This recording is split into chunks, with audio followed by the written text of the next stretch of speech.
Hello everyone, I'm Jim Giacchetta, CTO of VidOvation. We are a proud partner and representative of MultiDyne, an amazing fiber optic brand. But you guys do so much more than fiber. I'm here with Matt at NAB New York. So what's new here, Matt? What do you got new at the show? Yeah, so our NanoBricks product line of throwdown converters, we have a new look to most of them, and some new models. So specifically what we're showing here is we have a 12G to HDMI converter product with an optical option. It also does a 5.1 down mix. So there's a 10 gig media converter, which can also do over fiber, which can also do PoE++ to give power. So it can feed power to other devices upstream? Correct. Or downstream? Correct. Oh, very cool. And then this is an upgrade to the new fiber converter. It was 12G in a different style enclosure, but we kind of have a new rugged look. And soon to come, which was also part of the updates to the line, was a new frame that you can have for redundant power and rack mounts.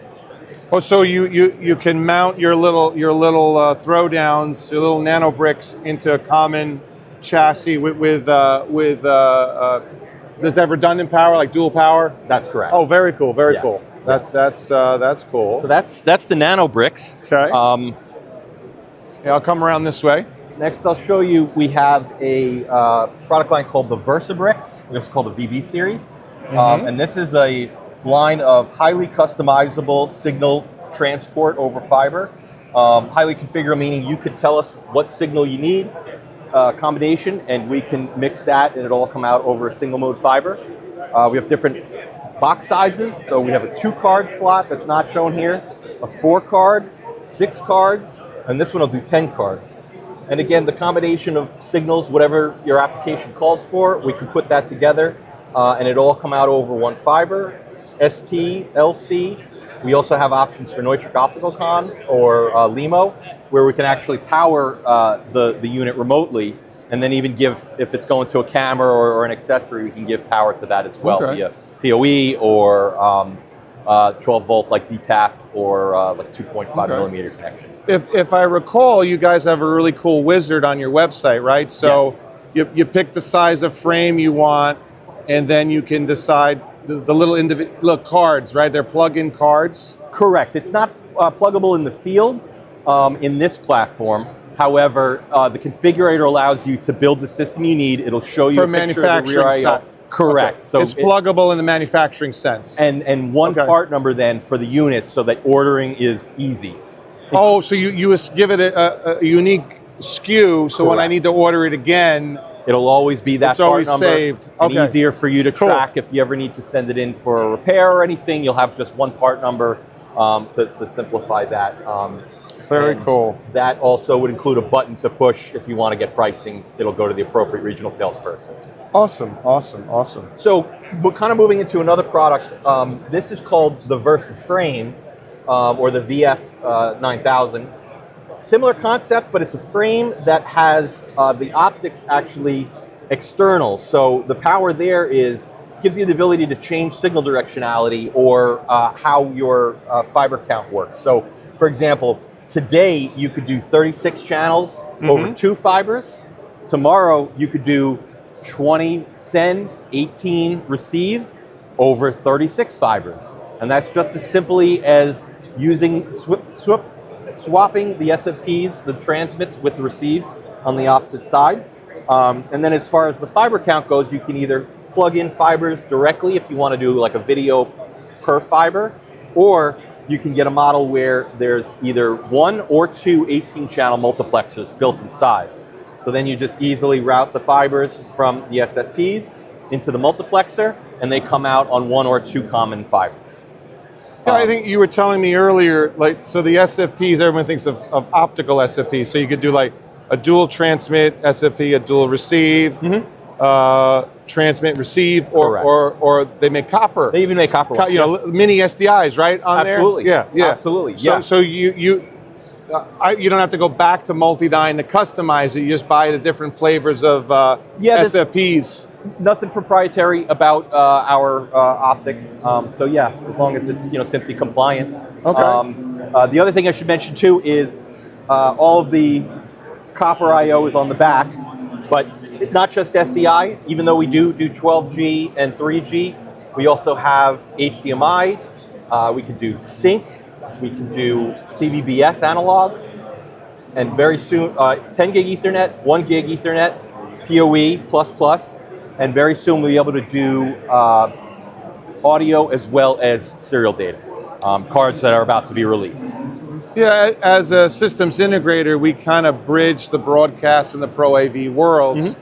So having HDMI and SDI on the same chassis, yes. I'm thinking of applications already, and yes. you kind of bridge both of those worlds as well. We do. Yeah. We've been very fortunate. There's been in the last several years a convergence of the broadcast workflows into Pro AV projects, and we've seen a lot of that in the last year. We've had a very good past year, our best in company history, actually. Yeah. And a big part of that is a lot of projects that we've done with some very cool companies. Some I can't really name, but a lot of big tech companies, a lot of major house of worship applications. Yeah. Enterprise. Yeah, we call enterprise broadcast or broadcast AV are the buzzwords, but yeah, absolutely. It's been very cool to see how our functionalities have and requirements are appearing in these types of projects nowadays. Yeah, and then I think that's a great segue. Some of our viewers may not know this, but large sensor cameras, cinematic cameras, bringing those into a live workflow. They weren't really designed for that. Correct. So that's a great segue into Absolutely. your whole product category. So we live in live worlds. That's our bread and butter. And this is the Silverback. And the Silverback is a product that can take your cinematic camera and for multicam applications, essentially turn your cinematic camera into a broadcast workflow. So those cameras aren't equipped with things like tally, different broadcast workflow things that are needed, for live, but don't exist in that camera. What this does is it mounts to the back of that camera's battery plate and passes the power, so you have SMPTE power, much like a studio camera would, and gives you that additional signal functionality into the system. And a cinematic camera typically would not have a SMPTE or an optical con. Exactly. A air quotes broadcast optical or hybrid connector. Correct. So you're the adapter. We're enhancing that functionality so that you can have kind of the best of both worlds. Yeah, I mean you call it the Silverback, but it is a fiber optic camera back. Correct. And there's different versions. I mean, you do go on broadcast style camera as well, but cinematic is really the wheelhouse where you really need it. The history was really in like E&G cameras, which was really when we first, probably, let's see, at least 10 years, maybe 15 years now we've been shipping the Silverback. And it was initially for E&G applications, but as luck would have it, it's evolved, and it's primarily in I would say all cinema and house of worship applications primarily these days. Awesome. Yeah. So this is cool. This is a version that has a smaller base station. The VersaBricks I mentioned before, it has a smaller base because when we first debuted the product, and we still sell a lot of, there's a 2RU base station that supports 2 cameras. It has 2 slots for open gear cards, a lot of bells and whistles, which a lot of our customers need. But I'm not doing 2 cameras in my little van, or whatnot. Exactly. So it's overkill. And you need to be able to, run and gun a bit. This gives you the ability to, simplify that production. So that's one option. But what's really cool is with a lot of our products, we have cross-compatibility. And we are Open Gear partners. We're premier leader partners. I think we were the 9th partner in Open Gear. And all of our products, to some degree, are made to be able to speak to open gear. So you can have open gear in your frame with one of our cards, speaking to a throwdown with your VersaBricks with your PTZ. You could have it working with your VersaFrame, with our Nano Bricks, and a couple other products I hadn't mentioned yet, like our Honey Badger. So Honey Badger, I love that name. the Honey Badger. It sounds so badass. It absolutely is. It doesn't care what the application is. So the Honey Badger is kind of like a VB on steroids with mic preamps and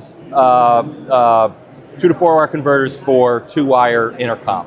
But primarily stadium and venue applications. So it has the VersaBricks plus some more intercom hooks. It just that signal flexibility in a small form factor. Okay. You know, for years we would come out with new products, and we might have like, you know, this product can do this config, this one can do that, and it's now you got 6 boxes to achieve everything you need. So the Badger is an integration Badger, of all those solutions together. Exactly. Yeah, and I think you were telling me earlier, like a great application with the truck bay at a stadium, right? Yes. So you'd have one of these in the interface panel where the trucks are, and then you could have open gear cards in the press box or in the control room. Correct. You know, upstairs in the stadium. Exactly. Or if they want a Honey Badger in the rack room, you could match them up. You could have Honey Badger to Honey Badger, but when space is a premium in the rack, having open gear to be able to, you know, to have a higher density, higher density, and you might already have that frame. You're using it for something else there, and oh, by the way, with your system, now we just need to occupy a couple of those slots, and we can connect your Honey Badger there. Yeah, I mean, VidOvation as a systems integrator, I love the open gear frame. So, you know, obviously if I'm doing fiber, I'm going to put a bunch of MultiDyne cards in there. If I'm doing encoders, I might throw in a couple of Cobalt encoders in there, get cards from Ross, and, you know, not to be an infomercial for open gear, but you wouldn't be part of it if you didn't believe in the whole interoperability and we whatnot. See the power, it's growing, you know, and something that where the frame already exists somewhere is so powerful that they don't have to invest in that, you know, frame.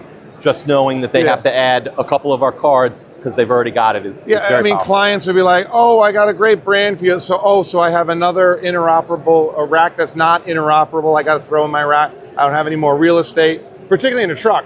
Yeah. Right? You know, real estate is really very huge. tight. Absolutely. And then you were saying that the bigger silverback, camera back base station, it has 1 or 2 open gear compatible slots? Correct. So it has 2 slots, which can be used for basically anything that you could want to use, a multi-viewer. Some customers put DAs in there.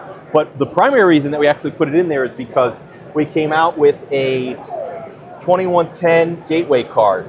So if you want to then take all of your signal functionality from your silverback and put it onto your network, we have a open gear card for 2110. We also have one for JPEG XS, and different, depending on your signal counts, different combinations for 10 gig and 25 gig networks. That can be in increments like 4x4. It can be 3x3, 1x1, 2-channel, 1 direction, in different combinations. And those are for either a 10 gig or 25 gig network. So I have my cinematic camera, put the MultiDyne Silverback on it to get me my live workflow, hybrid optical con or SMPTE cable to my base station. But now my truck or my infrastructure, SMPTE 2110, I put this card in the base station. Now I'm It's IP. Right, now I'm 2110 compatible. Exactly. Pretty cool. Yes, Pretty cool. Absolutely. So that's a very powerful story for our continuing to add to open gear and our eventual path into our future of 2110 as we do plan to start introducing more and more products that will have you know, IP ready. You touched on it briefly. We were talking about it earlier. This particular year in question, you were saying there's something special. This was your best year ever, right? Yes, yes.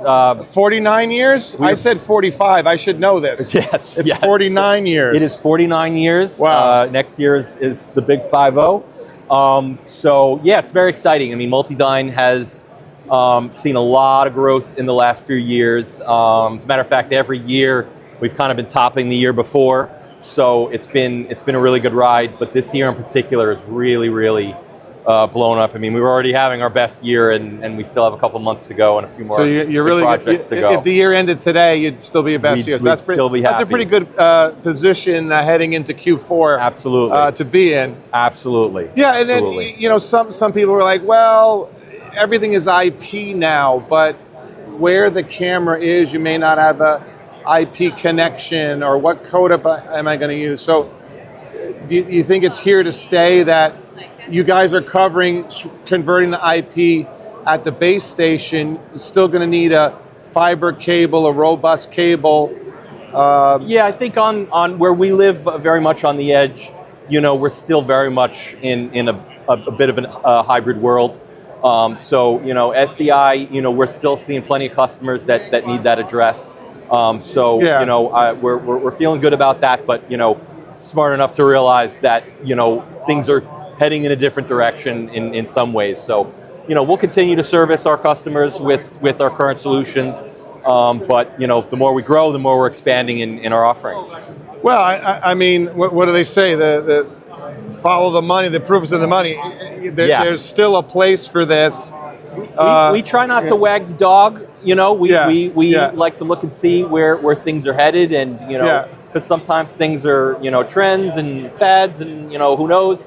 But with what we're seeing, I think we're confident that we're headed in the right direction for Awesome. things that are here to stay. Awesome. So, well, VidOvation, we're proud to represent the MultiDyne products. We're an extension of the team. Absolutely. So, absolutely. How's the show been for you guys? You guys have been busy. It's been very busy here today. Yes. I had trouble finding. There's a little bit of a lull right now, so I grabbed Matt to shoot this video. So yes. Thank you so much. And thank you. Oh yeah, you're now our sales guy. Yes. So I am the director of sales operations in Western U.S. sales. So if you're seeing this and you're a VidOvation customer, please know I'm your guy. Can answer any questions. Because we're based in Anaheim. Even if we're doing a project in New York, it's where the integrator or partner is based. So yes, we're happy to. I'm happy to have my brother from another mother, Matt. That's right. Work with. I'm going to miss Jesse. Yes, but maybe we'll do some webinars with Jesse. Oh, absolutely. So Jesse is, you won't cut me off from Jesse completely. No, absolutely not. In fact, in Jesse's new role, it's really an enhancement of what he's really great at with products. So Jesse's going to still be out in the field a lot, if not more, than he already was. Kind of learning and talking, working very closely with customers. So he's still our go-to for very specific product presentations. You'll be seeing more of Jesse, if anything. Clients really like that too. I like that too. It makes my job easier. Where clients that talk to their customers, we want feedback. How do we improve the product? How do we make? We have great customer service now. How do we make it even better? Or what new services do you need? And, exactly. Yeah. And you'll never hear a bad thing about MultiDyne. People just love it. And has employee number 1 retired yet? No. Carmelo Basile still works at employee number 1. Employee number 1. I like to embarrass Carmelo when I get the chance on calls and remind him that Carmelo started working at MultiDyne the year I was born. So, oh, wow. Yes. Wow. I've been with MultiDyne. It'll be 18 years in January. Well, so my joke with younger people is my first car would be older than you are now. Yes. Or my first car was born when you were born. Yes. Wow. I had a 78 Trans Am. Oh, you were born in 78? My car was born. My first car was born then. Wow. So, wow. That's well, awesome. Cool. Well, great. I'm glad to hear MultiDyne's doing well. You guys have been very busy here at the show. So we'll see you soon in Vegas, right? You guys will be there. At least in Vegas, but we're everywhere. We'll be traveling. We have some new shows we're doing, a lot more customer visits. You guys are on LinkedIn all the time. Absolutely. To me, it seems like you guys are doing every show globally. We're trying. Yes. No, I think it's working. If this is your best year, I think it's working. I think so too. It's been really exciting to jump into areas that we weren't before, both regionally and just different markets. So we have plans for a lot more shows even in the coming year. So awesome. So a lot more good stuff to come. Well, thanks so much, Matt. It's great to see you. Absolutely. Thank you, Hey, have Jim. a safe trip home. Thank you very much. Take care. Bye.